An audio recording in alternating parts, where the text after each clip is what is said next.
cryptocurrency, the global standard, the global head of the Jewish Pro Network token, Mr.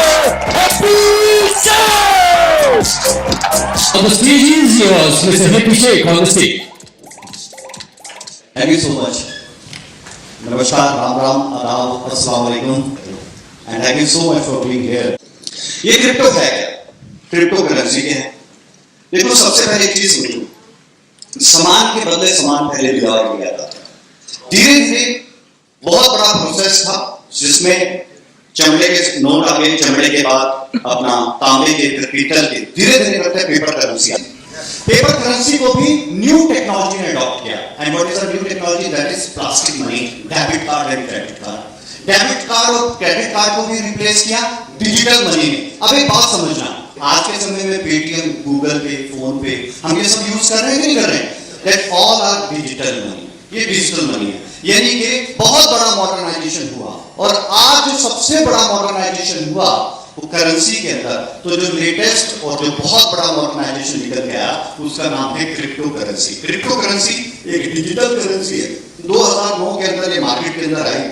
इसको बनाने वाला mister Satoshi Nakamoto एक unknown programmer है। So let's understand dear friends what is the meaning of decentralised crypto currency. अच्छा, rumours तो आ जाए मैंने कि हाँ इंडिया में लीगल भी हो गया है। इंडिया गवर्नमेंट खुद की करेंसी भी बनाने की तैयारी कर रही है। इंडियन गवर्नमेंट इसके ऊपर एक फ्रेमवर्क भी बना रही है। इसके 15 लीगल एक्सचेंजर भी हैं, इसके बैंक भी आ गए हैं। सो एक्चुअल में ये है क्या? इसका पूरा नाम होता है डिसेंट्रलाइज्ड क्रिप्टो करेंसी। ये टेक्नोलॉजी से बनी करेंसी है, इसलिए इससे हर वर्ड के अंदर एक टेक्नोलॉजी है।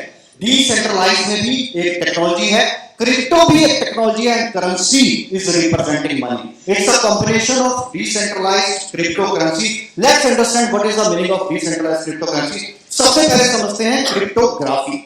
ये जो क्रिप्टो वर्ड उठाया गया है, ये क्रिप्टोग्राफी में से उठाया गया है। क्रिप्टोग्राफी, क्रिप्टोग्राफी है क्या? क्रिप्टोग्राफी बेसिकली एक ऐसी टेक्नोलॉजी है जिसे पूरी दुनिया का डिफेंस सिस्टम अपने मैसेज को डिलीवर करने के लिए जिस सिक्योर लाइन में मैसेज को डिलीवर करती है, उसमें जिस टेक्नोलॉजी का इस्तेमाल होता है, that technology name is cryptography.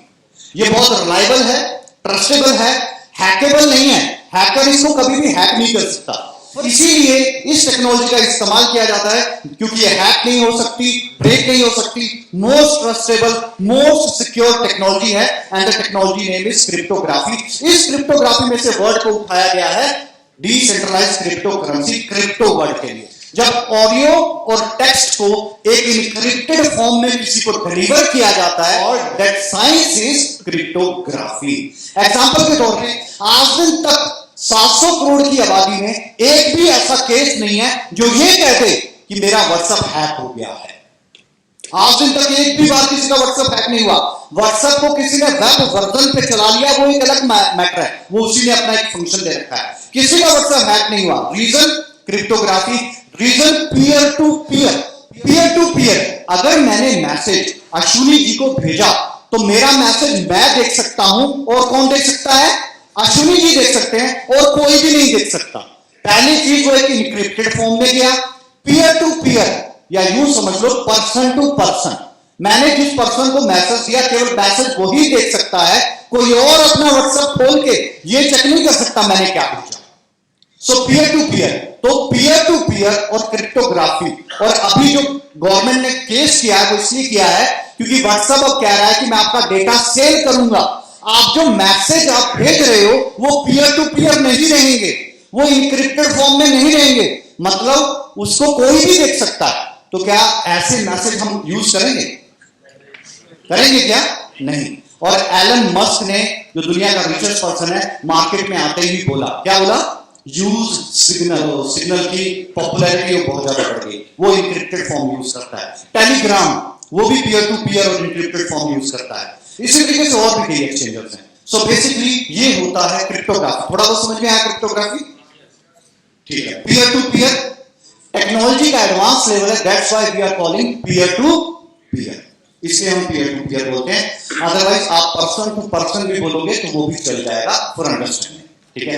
अगला पॉइंट क्या है इस टेक्नोलॉजी के अंदर? नेक्स्ट है इसके अंदर डिसेंट्रलाइज्ड सिस्टम। बड़े ध्यान से समझना। There is a lots of question. कौन रेगुलेट करता है, कौन है इसके पीछे, गवर्नमेंट से कहां से अप्रूवल लेनी है, कौन इसको चला रहा है, आरबीआई ने परमिशन दिया कि नहीं दिया, उन सारी चीजों का जवाब दें। इसके मेन फीचर क्या है? सेंट्रलाइज। जब से हम इंसान बन के हमने अपनी बुद्धि का इस्तेमाल करना शुरू किया, तब से हम जिस सिस्टम का इस्तेमाल कर रहे हैं दैट इज सेंट्रलाइज्ड। सेंट्रलाइज है क्या? जब ताकत एक जगह पे, एक व्यक्ति के पास, एक कम्युनिटी के पास, एक गवर्नमेंट के पास, एक बॉडी के पास, एक ऑर्गेनाइजेशन के पास होती है, दैट कॉल्ड सेंट्रलाइज्ड पावर। अगर मोदी साहब ने डिसीजन लिए डीमोनेटाइजेशन का, रीजन पावर किसके पास थी? मोदी जी के पास। दैट मींस उनकी गवर्नमेंट के पास सेंट्रलाइज्ड पावर थी। अब इसे टेक्नोलॉजी की दुनिया में समझते हैं थोड़ा सा। मेरे लैपटॉप का डेटा, अगर मेरा, क्या ये चांसेस है मेरा लैपटॉप खराब हो सकता है? ऐसा चांसेस है ना? अब मैं सोचूंगा मैं इसका डेटा निकाल के किसी पेन ड्राइव में या हार्ड ड्राइव में रख लूं। अगर कभी लैपटॉप खराब हुआ तो मेरा डेटा तो खराब नहीं होगा। सो फाइनली अगर मैंने पेन ड्राइव यूज किया या हार्ड ड्राइव यूज किया, तो कई बार लंबे समय तक पेन ड्राइव हार्ड ड्राइव को ना यूज करें तो वो भी करप्टेड हो जाता है, वो भी खराब हो जाता है। तो इसका सोल्यूशन क्या निकल के आया? आप ऑनलाइन सेव कर लो सर्वर पे।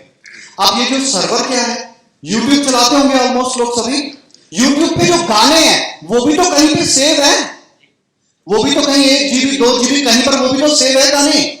और वो जहां पर सेव है, ऑनलाइन जहां पे सेव है, दैट इज सर्वर। वो एक सर्वर पे सेव है। उसी सर्वर का पार्ट बना के हमें दे दिया जाता है कि आप जैसे सैमसंग क्लाउड आ गया, आई क्लाउड आ गया, आप ये स्पेस ले लो। जैसे हर जीमेल इस्तेमाल करने वाले को गूगल 15 GB फ्री देता है गूगल ड्राइव के ऊपर। आप अपना डेटा वहां पे 15 GB तक सेव कर सकते हैं। अब मैं ये कह रहा हूं, अब ये जो एक जगह पे डेटा रखा है दैट इज सेंट्रलाइज्ड। इसे एक जगह पे ना रख के डिसेंट्रलाइज कर दो। इसको एक सर्वर पे ना रख के बिलियन ऑफ सर्वर पे सेव कर दो। कितने? बिलियन ऑफ सर्वर पे सेव कर दो। अब यहां पे डिसएडवांटेज क्या होगा बिलियन ऑफ सर्वर पे सेव करने का? एक जगह पे रखना ही बहुत मुश्किल का काम है। 50 जगह रखूं तो या कोई चुरा ना ले, या कोई हैक ना कर ले, सिक्योरिटी ना लूज कर ले। लेकिन अगर क्रिप्टोग्राफी लगी है तो क्या कोई डेटा निकाल सकता है? नहीं निकाल सकता। पीयर टू पीयर है, वैसे नहीं कोई छेड़खानी कर सकता। डिसेंट्रलाइज है, मतलब डेटा एक सर्वर पे सेव ना करके बिलियन ऑफ सर्वर पे सेव कर दिया जाए तो क्या कभी डेटा खत्म होगा? एक ही सूरत में डेटा खत्म हो सकता है, जब पूरी दुनिया में से इंटरनेट खत्म हो जाए। और इसकी पॉसिबिलिटी वैसे नहीं है, लेकिन कोरोना ने आके बहुत कुछ सिखा दिया। हम कहते हैं अगर है भी तो भी कोई दिक्कत नहीं है। जिस दिन दोबारा किसी ने इंटरनेट बना के प्लग इन किया, ये दोबारा फिर जिंदा हो गया। पेपर करेंसी को जलाया जा सकता है, खत्म किया जा सकता है। क्रिप्टो करेंसी को कभी भी जलाया नहीं जा सकता और कभी भी खत्म नहीं किया जा सकता। ये एडवांस वर्जन है करेंसी का, क्योंकि पूरा टेक्नोलॉजी से बना है, राइट? सो अब ये सेंट्रलाइज्ड होता, इसको कोई रेगुलेट कर रहा होता तो ये कभी भी ग्रो ना करता। एग्जांपल देता हूं प्रैक्टिकल। 2020 के अंदर को लॉकडाउन लगा था। यहां का हो सकता है, यहां पहले लग गया 22 को लगा, 22 मार्च को। अब जब सारे कारोबार ठप हो रहे थे, छोटे बिजनेस, बड़े बिजनेस, एंटरप्रेन्योर, प्रोफेशनल, सबके सब हाथ हो रहे थे। ठेले वाला, बिजनेस वाला, दुकान वाला, करियाने वाला, मॉल वाला, रेंट वाला, जिसने किराए पे प्रॉपर्टी दी है, वो सारे परेशान हुए कि नहीं? इवन कई कंट्रियां बर्बाद हो गई कोरोना काल के अंदर। यस और नो? तो वो सारी जितनी भी चीजें सेंट्रलाइज थी वो सब बर्बाद हो गई। और लोगों को तब लग रहा था सेंट्रलाइज ही सही है, ऐसा नहीं होता, वैसा नहीं होता, क्योंकि पूरी दुनिया सब सेंट्रलाइज थी। एक ही चीज डिसेंट्रलाइज थी, और वो क्या था? Crypto currency. अब कोरोना काल में पूरी दुनिया पे दुष्प्रभाव पड़े, तो क्रिप्टो करेंसी पे भी तो दुष्प्रभाव पड़ने चाहिए थे। यस और नो? और क्रिप्टो करेंसी का दुष्प्रभाव मैं बताता हूं। जब लॉकडाउन लगा मार्च में, जो क्रिप्टो एक्सपर्ट थे, क्या प्राइस था बिटकॉइन का? 4.5 लाख का था। और दिसंबर 2020 में, अभी जो दिसंबर गया, तब तक लॉकडाउन के प्रभाव थे 6 महीने के, तो 4.5 लाख का था। तो इसके दुष्प्रभाव तो ये होने चाहिए कि बिटकॉइन की कीमत घट के 40,000 रुपया रह जानी चाहिए। इतना तो गिरना चाहिए। क्या प्राइस था दिसंबर 2020 में बिटकॉइन का? कितना? 36 लाख रुपया। It's a live example. जितनी भी सेंट्रलाइज चीजें थी वो सब कहीं ना कहीं पर प्रभावित हुई। केवल क्रिप्टो करेंसी जो डिसेंट्रलाइज थी वो प्रभावित नहीं हुई। और इस चीज की समझ दुनिया को, देश को, गवर्नमेंट को और देशों को भी समझ में आई कि डिसेंट्रलाइजेशन का पावर कितना बड़ा है। और जो क्रिप्टो करेंसी उस वक्त क्रिप्टो करेंसी था जिसमें लॉकडाउन लगा था, लॉकडाउन के टाइम 4 लाख रुपए का था और आज का प्राइस जानते हो कितना है? सिर्फ 40 लाख रुपए टच किया। कितना सर? 40-42 लाख रुपए टच कर दिया। So that is the real power of decentralisation. समझ में आ गया sir? Power of decentralisation. So अभी तक जो सिस्टम चल रहा है पूरी दुनिया में वो सेंट्रलाइज चल रहा है या डिसेंट्रलाइज चल रहा है? सेंट्रलाइज चल रहा है। सिर्फ डिसेंट्रलाइज एक ही चीज है और वो क्या है? Crypto currency. आज इस चार्ट को देखेंगे तो समझ में आएगा सेंट्रलाइज क्या है। ये मेन बीच में रिजर्व बैंक ऑफ इंडिया है और ये इधर सारे बैंक है, चाहे पीएनबी, एसबीआई है, आईसीआई है, एचडीएफसी है। पावर किसके पास है?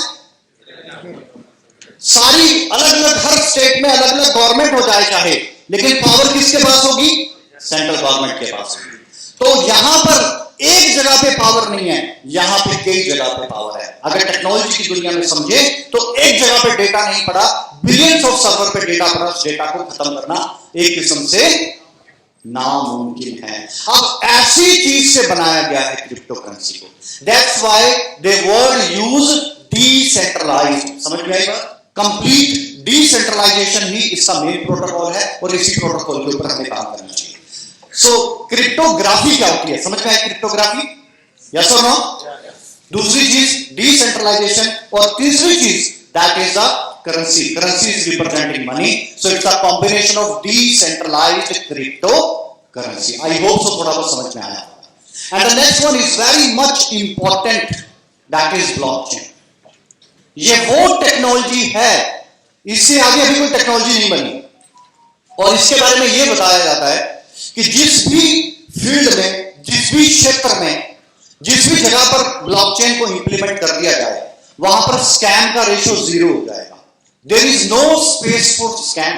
ब्लॉकचेन एक टेक्नोलॉजी है और ये ब्लॉक्स की चेन है। लेट्स अंडरस्टैंड ये ब्लॉकचेन कैसे काम करती है, बड़े ध्यान से समझिए। ब्लॉकचेन क्रिएट करने के लिए 3 चीजों की जरूरत पड़ती है: data, hash and hash of previous block. 3 चीजें हैं: data, hash of previous block. Let's understand data क्या है। Data is giver, receiver and the purpose of transaction. हम फाइनेंस की बात कर रहे हैं तो हम पैसे की बात कर रहे हैं। एग्जांपल, मैंने मुमताज जी को या असलम जी को $100 ट्रांसफर किए। अब data giver, receiver and the transaction amount. तो यहां पर गिवर कौन है? मैं हूं। मैंने असलम जी को $100 ट्रांसफर कर दिए, तो असलम जी रिसीवर हैं and the amount of transaction कितना है? $100 है। तो डेटा कंप्लीट हुआ। अब ये अलग अलग फील्ड में कैसे होगा? एग्जांपल के तौर पर अगर रियल एस्टेट पे अगर ब्लॉकचेन इंप्लीमेंट कर दिया जाए, मैंने 1000 स्क्वायर यार्ड प्रॉपर्टी खरीदी, आई एम द बायर, देने वाला गिवर और seller and the purpose of transaction is property. समझ में आ रही है बात? हर डिपार्टमेंट में ब्लॉकचेन को इंप्लीमेंट किया जा सकता है और इंडिया में किस डिपार्टमेंट में इंप्लीमेंट हुआ और किस किस में होगा वो भी सारा बताऊंगा। सो लेट्स अंडरस्टैंड ये ब्लॉकचेन है क्या। ब्लॉकचेन के लिए चाहिए data, data giver, receiver and the transaction amount. और दूसरी चीज है हैश। हैश एक यूनिक आइडेंटिफिकेशन नंबर होता है। जब भी कोई ट्रांजैक्शन होती है तो एक ट्रांजैक्शन कोड जनरेट होता है और ब्लॉकचेन के अंदर ये जो कोड है ये अल्फा न्यूमेरिक अपर केस और लोअर केस के कॉम्बिनेशन से बनता है और ये कभी भी मैच नहीं होता। कभी भी कोई ट्रांजैक्शन आईडी किसी के साथ मैच नहीं होता। यहां पर बताया जाता है हैश को लेके कि 700 करोड़ की दुनिया में चेहरे तो मैच कर सकते हैं, चेहरे तो मिल सकते हैं, लेकिन हमारे फिंगरप्रिंट और रेटिना कभी भी मैच नहीं करती। यस और नो? तो ये जो ट्रांजैक्शन है इसमें इतनी जबरदस्त टेक्नोलॉजी लगाई गई है कि कभी भी कोई हैश किसी और हैश से मैच नहीं खाता। शायद आपको ना पता हो, टेक्नोलॉजी में एक छोटा सा चेंज बहुत बड़ा रेवोल्यूशन लेके आया। और जब बैंक ट्रांजैक्शंस करते थे नेट बैंकिंग से, तो ओटीपी नहीं आता था। 2007 में सबसे पहले ओटीपी लगाया गया। क्यों? क्योंकि पेमेंट ट्रांजैक्ट होती पता ही नहीं चलता। अगर किसी के हाथ में मोबाइल लग गया या नेट बैंकिंग का पासवर्ड लग गया, वो पेमेंट अमेरिका में एक खाते से पैसे निकले, उसके बाद ओटीपी लगना शुरू हुआ। और एक ओटीपी लगने से बहुत बड़ा रेवोल्यूशन क्रिएट हो गया। सो एक छोटा सा चेंज बहुत बड़ा रेवोल्यूशन क्रिएट करता है। इन द सेम हैश एक यूनिक आइडेंटिफिकेशन नंबर है। And the next one is, जो तीसरी चीज है जो ब्लॉकचेन को बनाती है, that is hash of previous block. Blockchain कैसे बनती है या ब्लॉक्स की चेन कैसे बनती है, लेट्स अंडरस्टैंड। ब्लॉकचेन बनाने के लिए तीन चीजें चाहिए, data, hash and hash of previous block. Data क्या है? Giver, receiver and the purpose of transaction. And hash क्या है? Unique identification number. टेक्नोलॉजी का एडवांस वर्जन है, that's why they are using hash. And third one is hash of previous block. Blockchain के अंदर जो सबसे पहला कॉल जो ब्लॉक बनता है, जो पीछे हमको नहीं दिख रहा, मैं अभी ये स्लाइड चेंज करूंगा, ये ऊपर आ जाएगा, फिर आपको दिख जाएगा। ब्लॉकचेन में पहला block that called genesis block. अब ये जो जेनेसिस ब्लॉक है, ये डेवलपर के द्वारा बनाया जाता है, स्मार्ट कॉन्ट्रैक्ट्स के द्वारा बनाया जाता है। अब ये ट्रांजैक्शन समझना, ब्लॉक की चेन कैसे बनती है। एग्जांपल, मैंने $100 असलम जी को भेजे, ब्लॉकचेन पे क्या इफेक्ट पड़ेगा, इस चीज को समझते हैं। सबसे पहले चाहिए data. I am giver, sir receiver and the purpose of transaction $100। जैसे ही ट्रांजैक्शन होगी, एक ब्लॉक, हर ट्रांजैक्शन पे एक ब्लॉक क्रिएट होता है। जैसे ही ये ब्लॉक क्रिएट होगा, तो ब्लॉक क्रिएट होते ही एक हैश बनेगा। डेटा गिवर रिसीवर, मैं ऊपर ही दिखाता हूं, बहुत लोगों को नहीं दिख रहा। डेटा ये है कुंडी, पहला block that called genesis block. मैंने $100 सर को ट्रांसफर किए, तो एक ब्लॉक क्रिएट हुआ। इस ब्लॉक के अंदर डेटा क्या है? I am giver, sir receiver and the amount of transaction is $100। Hash एक यूनिक आइडेंटिफिकेशन नंबर। तीसरी चीज चाहिए हैश ऑफ प्रीवियस ब्लॉक। पीछे के साथ कड़ी भी तो जोड़ने पड़ेगी, पीछे भी तो कड़ी जुड़ेगी, that is the hash of previous block. अब असलम जी ने $100 अपने पास रखे, उसमें से $50 निकाले और वो $50 मुमताज जी को ट्रांसफर कर दिए। क्या होगा? जैसे ही इन्होंने $50 ट्रांसफर किए, तो $50 ट्रांसफर करके ब्लॉक क्रिएट होगा। ब्लॉक में डेटा चाहिए। अब ये रिसीवर है, गिवर है, इसके ईगो देखो। अब ये गिवर है, मुमताज जी रिसीवर है, and the purpose of transaction $50। Hash एक नया आइडेंटिफिकेशन नंबर जुड़ेगा और हैश हो, और इसी हैश से जुड़ेगा पुराना हैश, तभी तो कड़ी से कड़ी जुड़ेगी। यस और नो? अब अगेन मुमताज जी ने $100 हमारे अश्विनी जी को ट्रांसफर कर दिए, और $50 थे, $50 में से 50 के 50 कर दिए या 25 कर दिए, एग्जाम्पल 50 कर दिए। तो जैसे ही $50 ये ट्रांसफर करेंगे आगे, तो एक और ब्लॉक क्रिएट होगा, डेटा। अब Mumtaz ji giver, Ashwini ji receiver, purpose of transaction $50, एक ट्रांजैक्शन आईडी जनरेट होगा, और हैश ऑफ प्रीवियस ब्लॉक पिछले आईडी के साथ इसका जुड़ा होगा। समझ में आई सब चीज? ब्लॉकचेन कैसे बनती है समझ में आई? अभी ज्यादा समझ आएगी, बताता हूं एग्जांपल के साथ। 1980 की एक प्रॉपर्टी थी, लैंड एंड एक्विजिशन सिस्टम। 1980 की एक प्रॉपर्टी थी, 1990 में बिकी, सन 2000 में बिकी, अब 2020 में मैंने खरीदना है उस प्रॉपर्टी को। अगर ब्लॉकचेन लगा होगा, तो इसमें कहीं पर भी कोई भी स्कैम नहीं हो सकता। हम इसके ऊपर चर्चा कर रहे हैं। अच्छा, क्या इंदौर वाले बताएंगे, यहां पर एक प्रॉपर्टी की एक ही रजिस्ट्री होती है या कई बार निकल आता है 2-3 दिन आगे के नाम?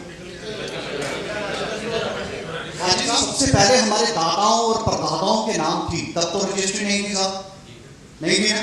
तब जिस पेपर पे वो लिखा होता था, पटवारी उसको देता था, क्या बोलते हैं आपके यहाँ पे? खसरा बोलते हैं। वो जो खसरा नंबर जिस पे लिखा होता है, हमारे वहां उस पेपर को फर्क बोलते हैं। मतलब तो समझ गए ना? जो पुरानी प्रॉपर्टी थी वो उस पेपर पे थी, उसके बाद रजिस्ट्री होती थी।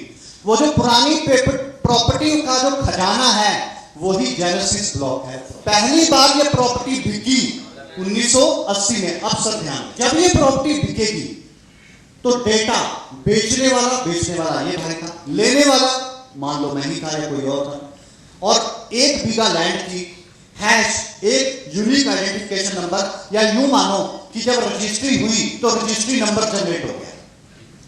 अब रजिस्ट्री नंबर जनरेट हो गया। अब वो रजिस्ट्री नंबर जहां से वो रजिस्ट्री हुई हैश ऑफ प्रीवियस ब्लॉक, पुरानी रजिस्ट्री से भी तो जोड़ेंगे, तभी तो कड़ी से कड़ी जुड़ेगी। अब क्या हुआ, 1 बीघा लैंड में से आधा बीघा इस पर्सन ने आगे बेच दिया। जब इसने आधा बीघा बेचा तो यहां पर डेटा, ये बेचने वाला, इधर कोई खरीदने वाला, और आधा बीघा लैंड हो गई।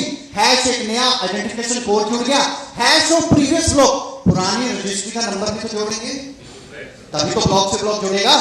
फिर सन 2020 में अब मैंने प्रॉपर्टी खरीदनी है, तो मैं एक बार ब्लॉकचेन एक पब्लिक लेजर है, खाता है, डिजिटल खाता है ये, जिसमें दुनिया की हर ट्रांजैक्शन रजिस्टर्ड होती है। तो जब मैंने यहां पर इस प्रॉपर्टी को खरीदना है, तो मैं अपने से पहले किसने खरीदी, किसने बेची, इससे पहले किसने खरीदी, किसने बेची, इसका जेनेसिस कौन था, खानदानी किसके पास थी ये प्रॉपर्टी, वो तक चेक कर सकता हूं ब्लॉकचेन के अंदर। अब एक बात को समझना, अगर मैंने ये प्रॉपर्टी खरीदी और ब्लॉकचेन लगा था, तो 5 आदमी के नाम तो रजिस्ट्री हो ही नहीं सकती, क्योंकि जब भी रजिस्ट्री होगी तो रजिस्ट्री पुराने नंबर से जुड़ेगी ना।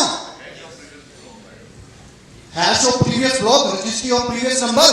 और अगर वहां पर वो किसी दूसरे आदमी के नाम बोल गई तो कोई खरीदेगा, पता चल जाएगा स्कैम है, यस और नो, पता चल जाएगा ना स्कैम है। सिमिलर थिंग, सेम चीज। अब प्रॉपर्टी के अंदर अगर ब्लॉकचेन लगा दिया जाए तो 100% स्कैम रोके जा सकते हैं। अब हुआ क्या, लैंड एंड एक्वाजिशन का रिकॉर्ड सबसे पहले तेलंगाना के अंदर इंप्लीमेंट किया गया, आंध्रा गवर्नमेंट के द्वारा सबसे पहले आंध्रा और तेलंगाना में इंप्लीमेंट किया गया। 2017 के अंदर ब्लॉकचेन टेक्नोलॉजी को अडॉप्ट किया गया।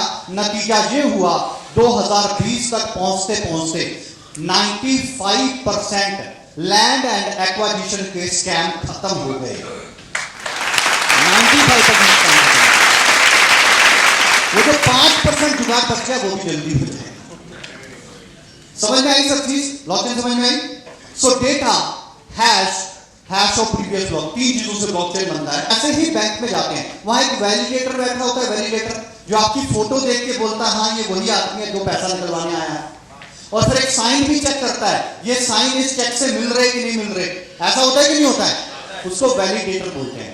इस पब्लिक लेजर के अंदर भी, इस ब्लॉकचेन के अंदर भी एक वैलिडेटर होता है, और वो होता है कम्युनिकेटिंग नोड। ये जो बिंदु बिंदु दिख रहे हैं ना, डॉट डॉट, ये जो डॉट डॉट हैं यही कम्युनिकेटिंग नोड होते हैं, और ये सिंबल होता है ब्लॉकचेन का। तो ये जो कम्युनिकेटिंग नोड है, अब जो नियर बाय कम्युनिकेटिंग नोड है वो ट्रांजैक्शन को वैलिडेट करता है, रजिस्टर करता है, और रजिस्टर करने के बाद जितनी और कम्युनिकेटिंग नोड हैं उनमें पेयर कर देता है, ब्रॉडकास्ट कर देता है। अब अगर कोई बोले मैं ब्लॉकचेन में भी चेंज कर सकता हूं, तो उसको हर कम्युनिकेटिंग नोड को चेंज करना पड़ेगा, एडिट करना पड़ेगा। अच्छा ये बताओ, अगर इसे एडिट किया जा सकता तो ये सेंट्रलाइज होता कि डिसेंट्रलाइज? सेंट्रलाइज होता। लेकिन ये क्या है, डिसेंट्रलाइज। ये एक ऐसी टेक्नोलॉजी है साहब, ताजमहल की तरह काम करती है, जिसने इसको बना के लॉक कर दिया, अब वो भी इसका कुछ नहीं कर सकता। ये मालिक भी इसके अंदर एडिफिकेशन नहीं कर सकता। अगर एडिफिकेशन कर सकता तो सेंट्रलाइज होता, लेकिन ये है क्या, समझ में है। दूसरी चीज, अब ये जो कम्युनिकेटिंग नोड हैं, ये कम्युनिकेटिंग नोड हमें हर ट्रांजैक्शन के लिए एडिट करने पड़ेंगे। अब कितने कम्युनिकेटिंग नोड होते हैं एक ब्लॉकचेन में जिन्हें हम एडिट कर सकें? सिर्फ इतने जितने आसमान में तारे। कर लो एडिट जिसने करनी। Is there any possibility? No. जब ये वैलिडेट करता है, वैलिडेट करने के बाद ब्लॉकचेन के अंदर ब्लॉक ऐड हो जाता है और कंप्लीट ब्लॉकचेन बन जाती है। आई होप सो ब्लॉकचेन समझ में आया? यस और नो? क्रिप्टोग्राफी समझ में आया? सेंट्रलाइज क्या है, डिसेंट्रलाइज क्या है, समझ में आया? चाहे वो कोई एक्सचेंज है, चाहे वो कोई एक्सचेंजर है, चाहे वो कोई क्रिप्टो करेंसी है, उसका लीगल डॉक्यूमेंट होता है व्हाइट पेपर। हमारा भी है, सभी का होता है। तो जब भी डिमांड करना तो क्या मांगना? White paper. 3 चीजें किसी भी क्रिप्टो करेंसी में देखना बहुत ज्यादा जरूरी है। पहला, उसकी टेक्नोलॉजी को वेरीफाई करो कि वो जुगाड़ टेक्नोलॉजी पे चल रहा है या वो एक्चुअल में ब्लॉकचेन टेक्नोलॉजी पे चल रहा है। अगर वो जुगाड़ पे चल रहा है तो दैट मीन्स वो डुप्लीकेट है, कल को धोखा मिलेगा और फिर दूध का जगह फूक मार मार के पिएगा, कोल्ड ड्रिंक को भी, ऐसा हाल होगा। दूसरी चीज, टेक्नोलॉजी वेरीफाई हो जाए उसके बाद देखो कंप्लीट डिसेंट्रलाइजेशन, क्या वो करेंसी एक्सचेंज के ऊपर अभी आई है कि नहीं आई है। पहले कई करेंसीज एक्सचेंज पे डायरेक्ट नहीं आती, आईसीओ के जरिए कुछ टाइम स्पेंड करती है, इन्वेस्टर्स को बेनिफिट देती है, फिर एक्सचेंज पे आती है। लेकिन एक्सचेंज पे आना जरूरी है। जब करेंसी एक्सचेंज पे आ जाती है दैट मींस कंप्लीट डिसेंट्रलाइजेशन हो जाता है। जिसने उस करेंसी की कोडिंग करवाई थी उसके हाथ में भी अब कुछ नहीं है, दैट मींस कंप्लीट डिसेंट्रलाइजेशन है। तीसरी चीज, कोई भी क्रिप्टो करेंसी बन जाती है तो उसका यूटिलाइजेशन हो रहा है कि नहीं। इन तीन चीजों के ऊपर किसी भी क्रिप्टो करेंसी की ग्रोथ और क्रिप्टो करेंसी को करना चाहिए। अगर ये तीन चीजें वेरीफाई नहीं होती तो कभी भी किसी क्रिप्टो में हाथ ना डालो, लॉस हो सकता है। किसी की बातों पे मोटिवेशन में मत आओ, उससे तीन चीजें पूछो, टेक्नोलॉजी वेरीफाई करवाओ, एक्सचेंज वेरीफाई करवाओ और अपना यूटिलाइजेशन वेरीफाई करवाओ। अगर ये तीन चीजें वेरीफाई हो जाती हैं उसके बाद क्रिप्टो में काम करना, फिर व्हाइट पेपर स्टडी करना, व्हाइट पेपर में उसका हिस्ट्री मैप चेक करना। बहुत से लोग अपने व्हाइट पेपर में हिस्ट्री मैप ही नहीं डालते, वो कौन है कभी बताते ही नहीं, वो क्या करेंगे ये बताएंगे। जब वो सारी चीजें वेरीफाई हो जाएं, एक ही चीज थी, आज तक आदमी देखना पड़ता था, अब ये डिसेंट्रलाइज सिस्टम है, यहां बंदा देखने की जरूरत नहीं है। टेक्नोलॉजी, डिसेंट्रलाइजेशन और यूटिलाइजेशन देखो। बंदा चाहे खुद बोलता रहे ये प्रोजेक्ट ग्रो नहीं करेगा, मगर यूटिलाइजेशन सॉलिड है, टेक्नोलॉजी सॉलिड है, एक्सचेंज पे है, तो उसकी ग्रोथ को कोई दुनिया की ताकत नहीं रोक सकती। और चाहे वो खुद बोलता रहे ये ग्रो करेगा, लेकिन टेक्नोलॉजी बेस्ट नहीं है, एक्सचेंज पे नहीं है और यूटिलाइजेशन प्लेटफॉर्म नहीं है, तो जितना मर्जी बेस्ट प्रोडक्ट वर्ल्ड का बना ले वो ग्रो नहीं करेगा।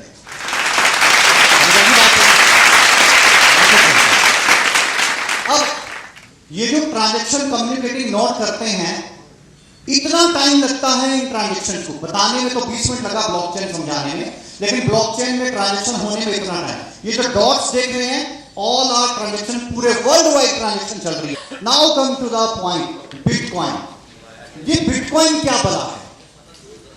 अच्छा एक चीज और याद रखना, ऐसी मीटिंग्स में एक आदमी आके बिटकॉइन समझाएगा और लास्ट में अपना चिपका के चला जाएगा। सारी टेक्नोलॉजी बिटकॉइन की बताएगा, अपनी नहीं कोई भी एक्सप्लोर करेगा।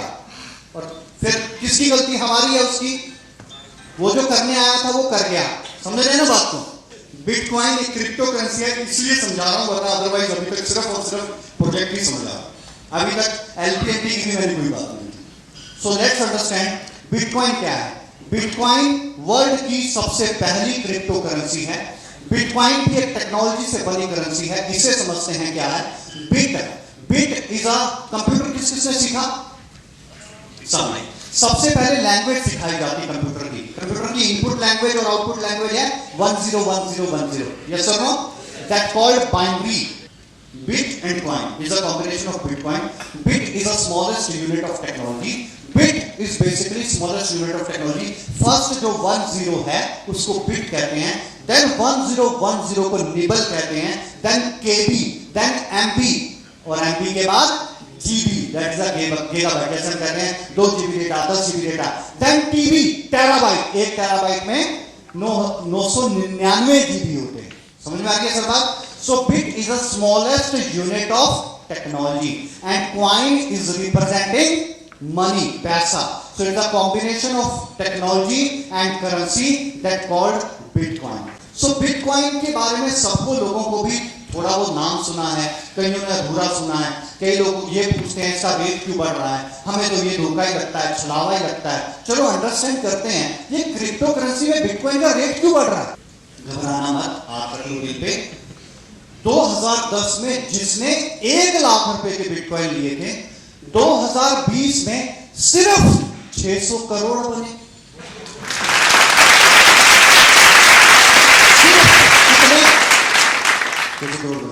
क्यों प्राइस बढ़ रहा है?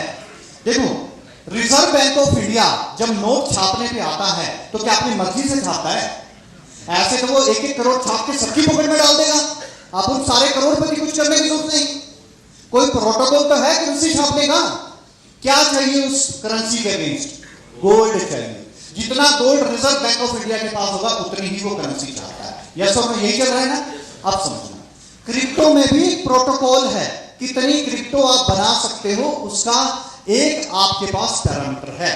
और क्रिप्टो करेंसी में आप जब भी कोडिंग करते हो उस वक्त डिफाइन करना पड़ता है कि कितने नंबर ऑफ टोकन्स या कितने नंबर ऑफ करेंसी बनाने जा रहे हो।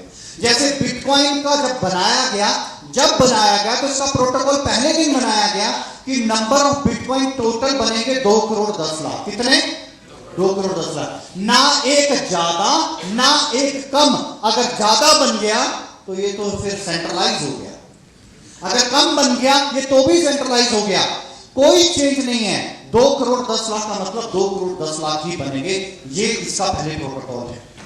ना तो करेंसी ज्यादा बनेगी ना कम बनेगी। सो इसका मतलब हो गया टोटल नंबर ऑफ बिटकॉइन कितने बनेंगे पूरी दुनिया में? 2 करोड़ 10 लाख। दूसरी चीज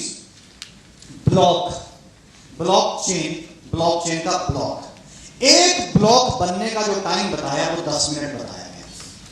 अगर 10 मिनट में कहते हैं ब्लॉक बनेगा तो इसकी माइनिंग होती है बिटकॉइन की। क्या होती है? माइनिंग। क्या होती है बताता हूं। माइनिंग सन 2140 तक चलेगी। कब तक?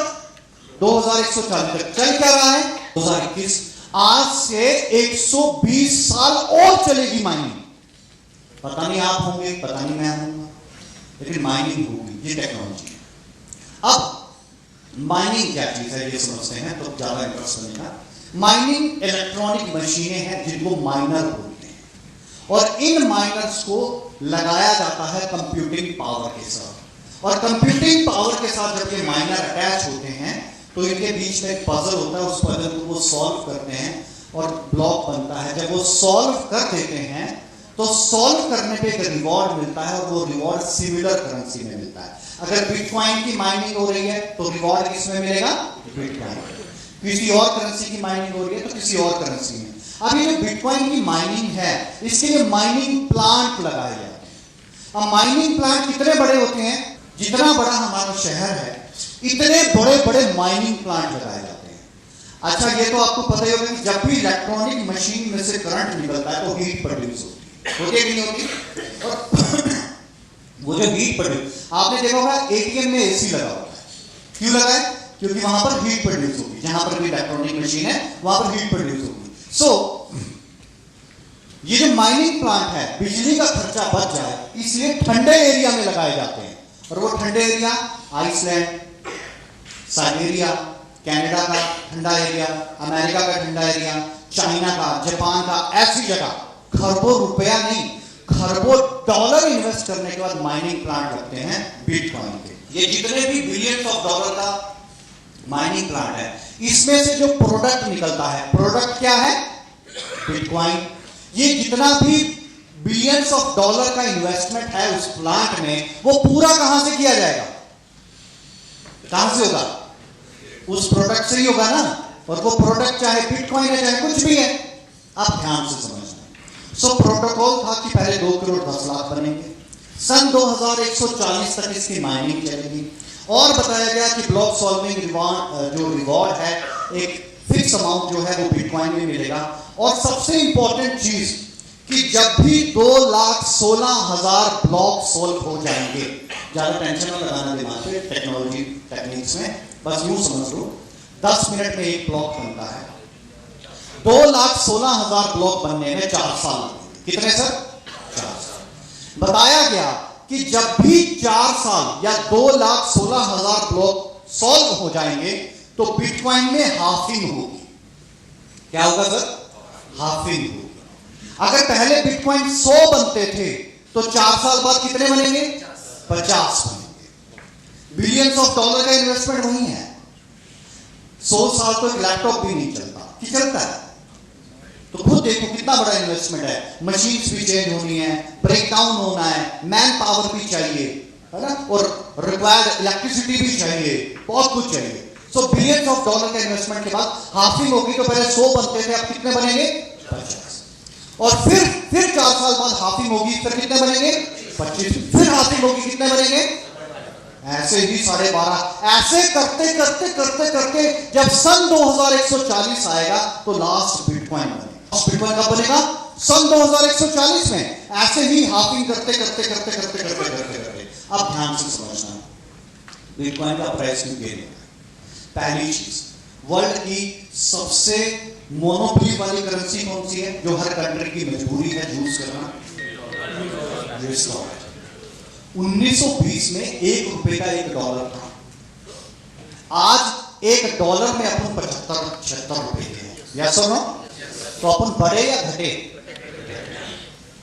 अब यूएस डॉलर को पेयर किया पहली बार किसी करेंसी। कौन सी? बिटकॉइन या क्रिप्टो।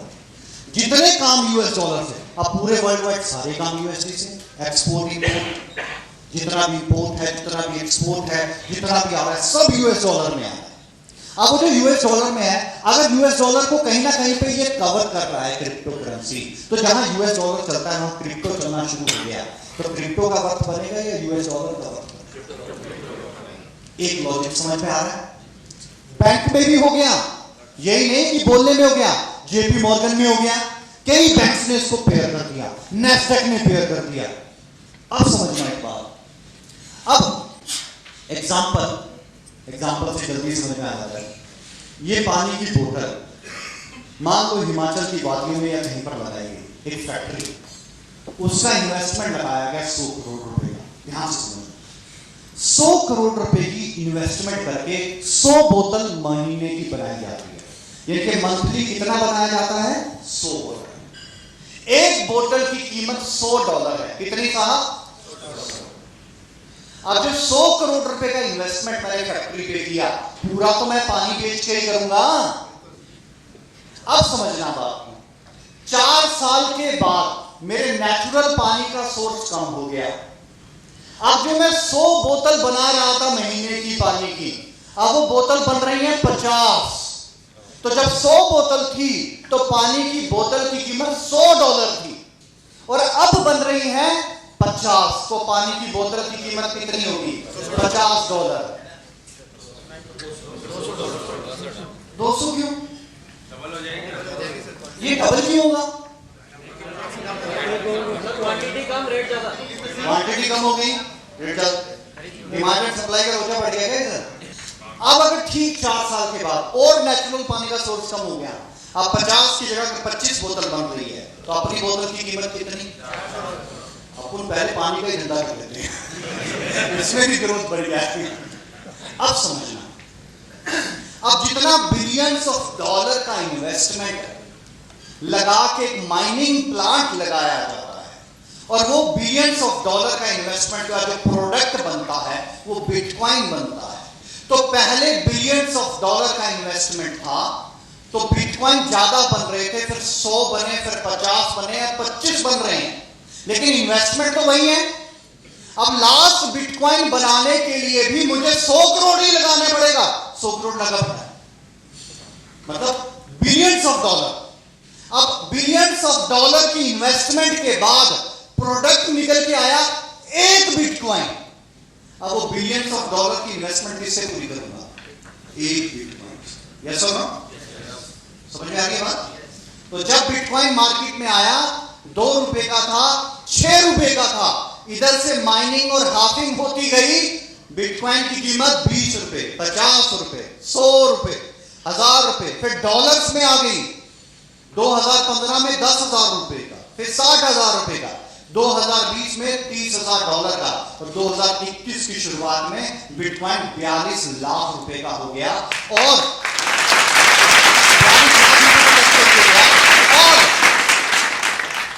न्यूज और बिटकॉइन के ऊपर इसका प्रेडिक्शन 2028 में बिटकॉइन का जो प्रेडिक्शन लगाया गया है कि एक बिटकॉइन की कीमत सिर्फ $300 करोड़। अच्छा, मजे की बात बता रहा हूं, मजे की बात। जब था ये $10 का, तब अपन सयाने बन गए, अपने मतलब की चीज नहीं। अपन ने बहुत दुनिया घूमी, अपन ने बहुत दुनिया देखी। पहले था $10 का, अपन ने लिया नहीं। अब 40 लाख का, अब अपन ले नहीं सकता। 2 तरह की करेंसीज में बोला जाता है, एक क्वाइन है, एक टोकन है। क्वाइन जैसे आप एलपीएन टोकन सुनते होंगे, इन दोनों में कोई मेजर डिफरेंस नहीं है, टेक्नोलॉजी का डिफरेंस है। अगर ब्लॉकचेन अपना यूज हो रहा है तो क्वाइन है, ब्लॉकचेन के ट्रांजैक्शन के लिए किसी और का ब्लॉकचेन यूज हो रहा है तो वो टोकन है। ऐसा नहीं है कि कॉइन ज्यादा ग्रो करता है और टोकन कम ग्रो करता है, टोकन भी कॉइन से बहुत ज्यादा ग्रो कर सकता है। एग्जांपल देता हूं, जैसे अभी बात किया था बाइनांस का, तो बीएनबी का कितना नंबर रैंक है 8000 क्रिप्टो करेंसी में? 6 नंबर रैंक है, सही है? यस और नो? कैथर का रैंक कितना है? 3 नंबर है।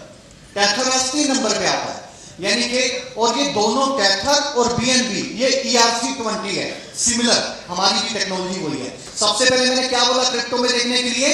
टेक्नोलॉजी को वेरीफाई करो, टेक्नोलॉजी क्या है। सो टेक्नोलॉजी इज ERC, तो टेक्नोलॉजी वेरीफाई करो। कॉइन और टोकन में सिर्फ टेक्नोलॉजी का डिफरेंस है, इसके अलावा कुछ नहीं है। इस वजह से उसे कॉइन बोलते हैं, उसे टोकन बोलते हैं। So these words, thank you so much dear friends. Last तक बने रहने के लिए बहुत बहुत शुक्रिया. Thank you so much.